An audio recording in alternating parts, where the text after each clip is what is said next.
Welcome to the Invisible Wheelchair Podcast. I'm your host, Donald Grodoff, along with my wife, Gina.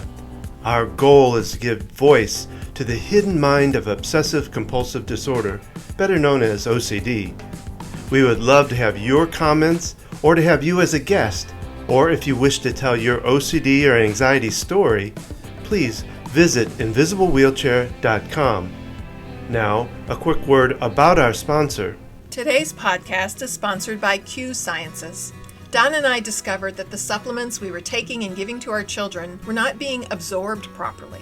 I was very excited when I found Q Sciences. I was impressed with the quality of the products and that they provide maximum absorption. They have a variety of products, including a Q Max product, which is a combination of 3 products, including vitamins, minerals, and a probiotic.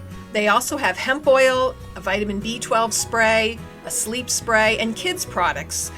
I've really seen a difference in how these products are improving how I feel, improving my mental health, and I'm happy with the quality of these products and how they're helping our whole family. If you'd like to learn more, simply go to qsciences.focusedhealthyfamily.com.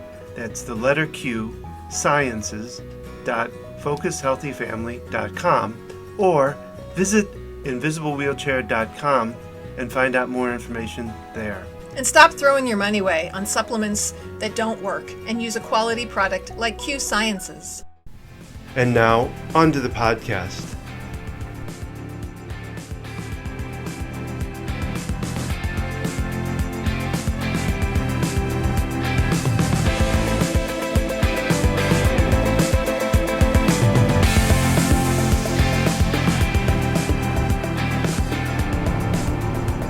This podcast was recorded June 18th, 2021. This is podcast number 58, OCD Messing with Dad. So, this is a traveling podcast. I'm actually driving in my car because, of course, the reason I'm driving in my car is to help my daughter, which is my oldest daughter, who has always dealt with OCD, who took us through this journey, who put me in this place of working with people, helping them through their anxiety and through their OCD, and doing this podcast. So it's all about OCD and this podcast, why I'm traveling. She actually has moved 3 hours from our house, and I had to bring her up. Long story why, but I won't go into that. But so it's late. It's late in the evening, and I've got still about 2.5 hours of driving here to do to get home. And so I thought I had some thoughts of a podcast that I'd been wanting to do for some time, and I thought this was a good time to do it, and it somewhat fits into this month. The month that this will run will be the month that we've got another therapist, Dr. Hill, talking about ACT, Acceptance Commitment Therapy. And so now, what does that have to do with OCD messing with Dad? Well, one of the things that got me thinking about this whole idea that I'm going to go through here in this podcast was that, and I did a podcast one time about the others in the family, and I think in that I talked some about myself, about the dad part, the father part of it, but I was thinking about the fact of, now I want to make a disclaimer right up front though, that I do not want in any which way for this to diminish what my 2 kids have gone through, or what anybody else that is actually dealing with OCD has gone through, because I know it is probably 10 times or more worse than what I've had to go through by having a child, two children with OCD. So I don't want to diminish that in any way, but I wanted to talk a little bit about how OCD has really affected me, being the dad, the father of these 2. And how I see it affecting other male figures in the support of an OCD person, the father, the partner, whatever it might be. And when we talk about acceptance, I think one of the first things that we have to do as a father, as a parent, it's just as a family member really too, is accept the person as they are. Accept the person to know that they are really going through something. And I've run into parents where, and a lot of times I hate to say it, but it's the male or the father of the family that has a hard time accepting their child having a mental problem. You know, OCD, ADHD is a big one. That the father thinks that they're smart children, they should be able to deal with this, they should be able to get over it, or they think that it isn't really true. What they're going through is just something that they're doing to gain attention or to prove out something, or just to act out that they're just it's behavior. And I want to really emphasize to any father who is dealing with somebody with an anxiety disorder of any sort that there are real things happening in their brain, real activity in their brain that's causing this. Now, I do know from my own experience with my daughters that my oldest daughter has told me that some things she did do for attention. There were some things that she took out of OCD and took it further along for the attention factor.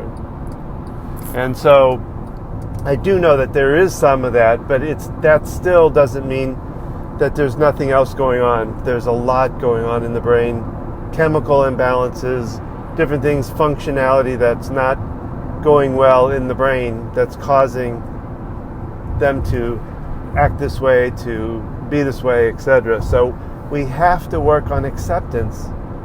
Now, that's not necessarily what ACT is all about. ACT is accepting the thoughts for the person who has OCD, but still, it's the idea of acceptance, that's very important. So the other thing I wanted to talk about in that is how I see it, that it has affected myself. And I could probably say a lot of this affected my wife too. You know, first off, a lot of what we had to do was to shut down the kind of what I call extracurricular activity. When we were going through the worst of it, especially with my first daughter, we had to stop a lot of stuff. My daughter had to stop Girl Scouts. She had to stop dance.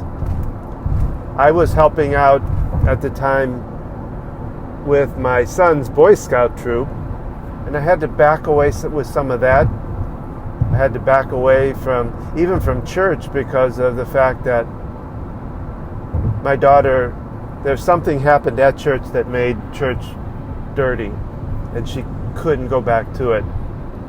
So we didn't go to church so a lot of the things we normally would have done came to an end, or at least a halt for now. Some things we've gotten back to, some things we have not.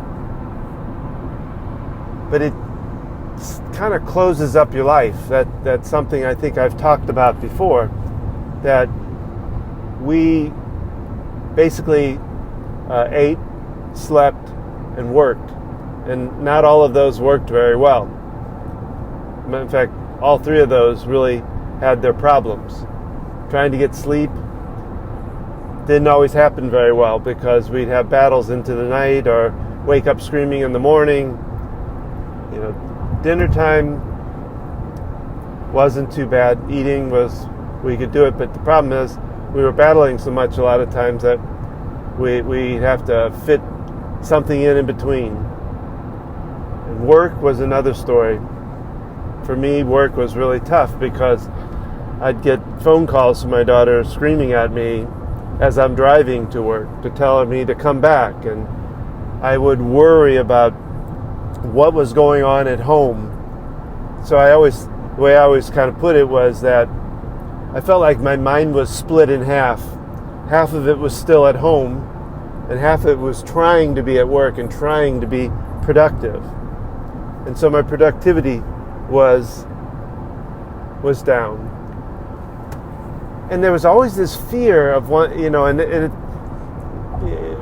with my first thought, it was a fear of leaving my wife. At that time, my youngest was very small, like about 1.5 years old. It was really hard to leave because I was fearful that something would happen to one of them, because there was quite a bit of violence to it, unfortunately. And now that's kind of morphed, because with our second child, it's not the same. It's a lot less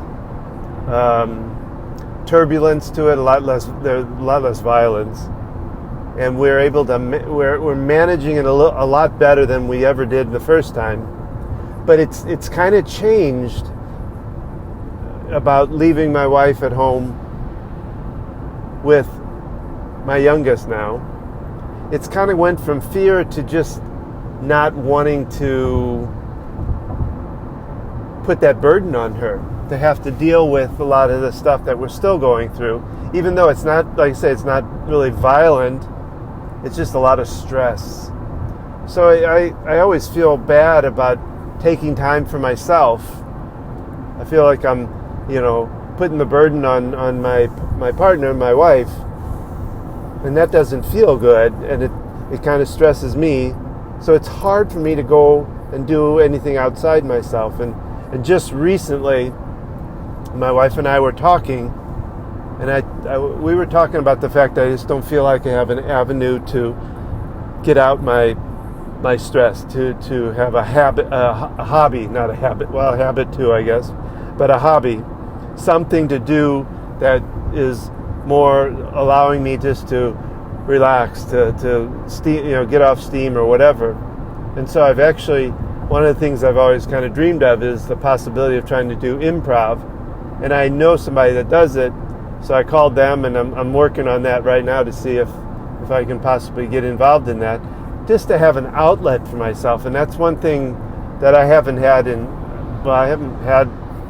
throughout this whole OCD time period, and it really need it, because the stress factors, well, it's already, and I think I've talked about this in other podcasts, it's already caused a heart attack, and then again, open heart surgery later, and it's caused a lot of stress for myself, for my wife, for my family. And I tend to also, that causes stress is I tend to beat myself up, because I am trying to be I'm trying to be what I call the compassionate coach. I'm trying to be that for my youngest, my daughter, who's now my second one going through OCD. One of the things that I try to teach people that I work with is this idea of being a compassionate coach. And I did a podcast on it. If you get a chance, go back into my archives at invisiblewheelchair.com, and you can find the one on the compassionate coach. And it talks about dealing with this with compassion, with love and compassion, and not being mean or military about how I do things. And so I really try to listen, to be there for her, and to help her in a compassionate way, but it doesn't always happen that way. And I think I can say the same thing. My wife, the same thing. She's much better at it, but she too has her times when you're tired and when things don't go smoothly, and there's a bit of a fight back and a battle between her and I. And so I end up not too bad. I don't really yell, but I get aggressive with her, and I don't like it, and I don't really want to do it, but it happens. And like I said, I don't feel great about it, yet it happens. And so I tend to beat myself up, and I really am working on that too. I do my tapping and all to try and to bring it down, but it tends to still happen, and I know it's got to happen for parents of people dealing with OCD and anxiety, because you slip up and you don't want to do that, start shooting on myself or shooting on yourself, and it feels bad. So you tend to say, "Oh, I shouldn't have done that." I beat yourself up, and it leads me to a factor of feeling like I need a therapist myself. And I've actually been doing some coaching with an EFT master who I take as my coach, and that's helped me a lot. So I think one advice I would give to any father or parent would be to get help, get therapy for yourself. It goes back to that, put the oxygen mask on yourself first. In other words, take care of yourself first before you can take care of anybody, because this can lead to some pretty major stress, some pretty major problems. If you can't, pretty major burnout too, because the stress is so much to it that it's really important to take care of yourself. Like I was saying, trying to find an outlet, a hobby, something you can do to be able to kind of let off steam, and also find help, find a therapist that you can talk to that can help you through it. And one thing I have found lately, I feel guilty with friends. It's been hard for me because we're at a stage right now, we're going through a stage right now where it's hard for either one of us to not be home, at least one of us not to be home with my youngest one. Because what she is going through, we have to be there for her to get her through it. And so it makes it tough for us to plan anything together, let alone even separately. And so I feel bad for my friends. So I feel like I have to kind of lay out what's going on for me. And what bothers me the most is I don't want it to come across as something begging for pity, telling them what's going on and how bad it is, or how tough things can be. I hesitate in wanting to tell them, because like I said, I don't want it to come across as poor me. But sometimes I feel like it does, and sometimes I think I do it on purpose for that purpose, which I don't like. I want to be able to give out a message of hope through my story, of positivity through my story somehow, letting people know that you can get through this. Because I remember as we went through some of the toughest stuff, even now, some of the not as tough as the first for sure, but still some tough stuff. There are moments where there is the feeling of hopelessness. Like, this is never going to end. Will I ever have my child back to being the person she was before? And so there's the stress, there's a burnout, there's a guilt feeling of not really wanting to keep laying it out, living it over and over again. I want to be able to keep moving forward and use the story and what I do and all that as a boost for others, for that blink of hope sometimes that you need. We needed it, especially the first time we went through all this stuff with my first daughter. It was hard as can be to try to find any hope in it, because it was so horrific. It was so stressful and horrific that it was really hard to find moments of hope. Luckily, we did. Luckily, there were moments when things seemed to stop, like OCD just turned off for, sometimes it was only a matter of 5 to 10 minutes before it would come back. But for those 5 or 10 minutes, sometimes I could actually hug my daughter, which, if you know my story, you know our story. My daughter was at a point, my first daughter was at a point where she couldn't touch anybody or anything, and we couldn't touch her. So getting a hug, talking to her like she used to be, was a big thing. And so there were these brief moments where OCD would just disappear, it seemed like, and give us this glimpse of hope into our daughter. And those were the most sacred moments during those times, because other than that, the rest of the time was stressful. We were walking on eggshells a lot of the times, just wondering when something was going to happen, and she was going to possibly burst out again, go into a full rage fit.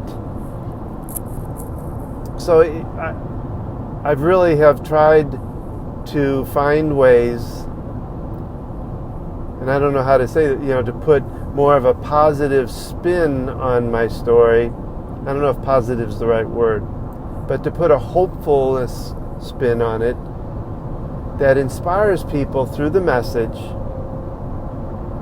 to know that there's hope, to know that you can make it through it. Because it is the whole reason I did this podcast, was to understand that how it affects the parents, the father in particular. And maybe I'll do a podcast where I have my wife talk about how she saw it from her part of, because I know from that, and I don't like to really say this necessarily to my kids, because I don't really blame any of this on them, because I know it was OCD. And OCD is a real bully. I was thinking of another B word, but I figured I'm not going to say that for now on the podcast. But it was a real bully. And I know that whatever was coming out that was vicious and mean and violent or whatever was OCD speaking, not my child. Because there's been so many times that my child comes to me after all the battle is finished and they're finally calmed down, where they come to me crying and going, "I'm so sorry, Daddy. I didn't mean to hurt you and to say those things about you. I really didn't. I'm sorry. And they just, and it breaks my heart that they have to cry and be sad over it. It breaks my heart and makes me feel guilty when I feel like they have to apologize, or I have to apologize because of what I might have done to them. So,